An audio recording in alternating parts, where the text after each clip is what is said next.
দান বাবাজান কিন্তু মুরিদ নয়, মুরাদ। মুরিদ হচ্ছে তারা যারা মুক্তির জন্য মহামানবের কদমে যায়, আর মুরাদ হচ্ছে তারা যাদেরকে মানত করে আনা হয়। ঠিক আছে, দয়াল বাবাজান ছিলেন মুরাদ।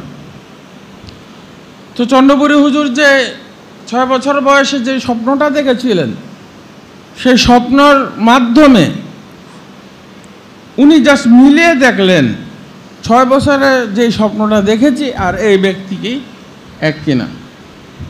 স্বপ্নটা ছিল এরকম, 4 তরিকার 4 জন ইমাম একটা তরির মধ্যে আছেন, তরির মাঝখানে ইমাম মাহাদি আলাইহিস সালাম আছেন। বলছেন যে আপনি এই 4 জন গুজরে গিয়েছেন, দুনিয়া থেকে চলে গিয়েছেন, আর আমার আসার সময় হয়নি, আমার আসার সময় হয়নি। তো আমি আসা পর্যন্ত আপনি কি এই তরিটা বেয়ে নিয়ে যাবেন? উনি ভয় পেতেছিলেন যে বেয়াদবি হবে বলে, তো বলছেন না, আসলে বেয়াদবি হবে। তারপর উনি গেলেন, ওই স্বপ্নটা মিলিয়ে দেখলেন, তারপরে সব কিছু এভাবেই হলো।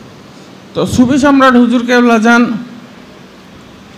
দাদা যান, সুফি সম্রাট হুজুর কেবলা জানকে গ্রামে এইখানে বিয়ে দিতে রাজি ছিলেন না।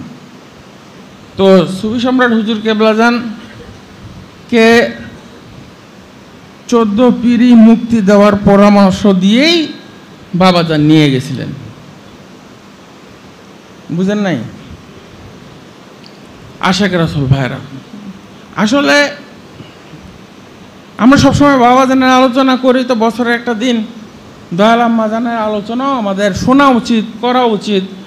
দয়াল আম্মাজানের মতো দয়া মায়া মমতার মানুষ পৃথিবীতে বিরল, যেই কারণে, এবং তিনি বাবাজানের প্রত্যেকটা সংগ্রাম বলেন, তরিকার যে ঘাত প্রতিঘাত বলেন, সঙ্গ দিয়েছেন, সহাবস্থান দিয়েছেন, যেই কারণে আজকে আমাদের তরিকাটা এই রূপ আসতে পেরেছে।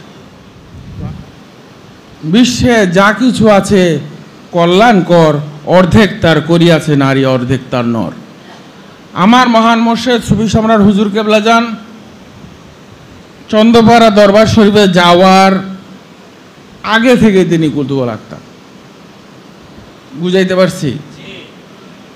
বিয়ের আগে থেকেই। ওই হিসাবে সিনিয়র জুনিয়র আমি হিসাব করতেছি না, কিন্তু উনি আগে থেকে কুতুবুল আখতার।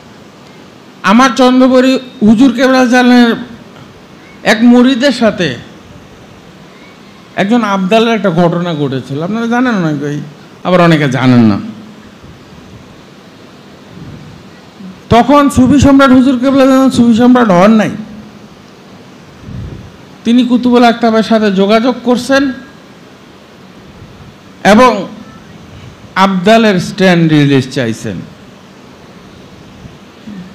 তখন তিনি বললেন যে এই আবদাল অনেক কষ্ট করে, সারা জীবন কষ্ট করে আবদাল হয়েছে, আপনি তাকে মাফ করে দেন, তার অবস্থান আমার ডান পায়ের নিচে। তখন বাবাজান একটু বেশি আবেগ আপ্লুত হয়ে বললেন যে না, আমি তার স্ট্যান্ড রিলিজ চাই। তো দেখলেন যে তারপরে, তখন তো দয়াল আম্মাজানেরই দেখলেন, তো দয়াল আম্মাজানের দেখলেন, তারপরে দয়াল আম্মাজান স্ট্যান্ড রিলিজ করে দিলেন। দেখলেন ওই আবদাল কাঁদতেছে। তখন চন্দ্রপুরী হুজুর এসে বলেন, আপনার সাথে কি কোনো আবদালের কোনো ঝামেলা হয়েছে কিনা? দেখেন ওলিয়া লাগান কানেক্টেড, একে অপরের সাথে কানেক্টেড। দয়াল বাবাজান সাথে দয়াল আম্মাজানের যদি কখনো, মানে তরিকার প্রথম জীবনে কথাকাটি হয় না, হয়তো স্বামী স্ত্রীর মতো হয়, যদি কখনো হতো, তো বাবাজান দেখতেন যে উনি যেদিকে মাথা দিয়ে ঘুমাইছেন ওদিকে পা, আর যেদিকে পা দিয়ে ঘুমাইছেন ওদিকে মাথা, বুঝলেন নাই, উল্টে গেছেন। তো